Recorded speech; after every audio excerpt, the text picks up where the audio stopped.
এখানে এসেছি আমাদের সুপ্রিম কোর্টের অন্যতম একটা ঐতিহ্য যে মাননীয় বিচারপতিদের অভিবাদন জানানো,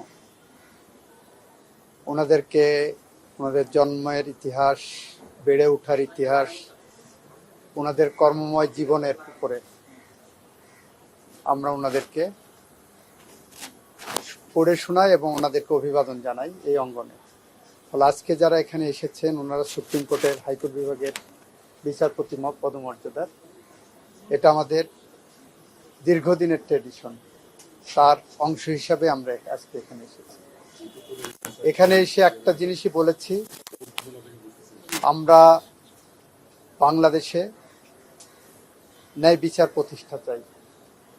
আমরা দেখতে চাই আমাদের এই বিচার প্রক্রিয়ার স্বচ্ছতা নিয়ে আন্তর্জাতিক মহলেও যাতে কোনো প্রশ্ন না আসে। আমরা দেখতে চাই এই বিচার প্রক্রিয়া ইন্টারন্যাশনাল স্ট্যান্ডার্ডের হয়।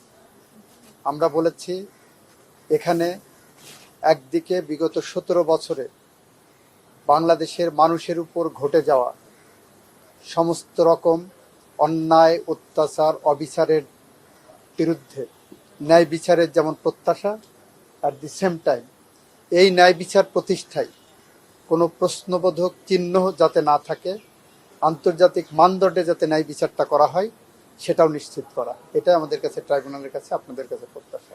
এটাই আমাদের কথা।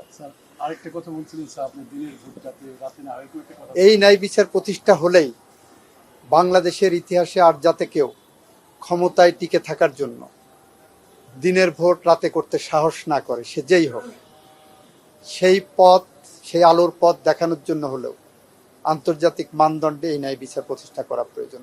এটাই বলেছি। ওকে, থ্যাংক ইউ।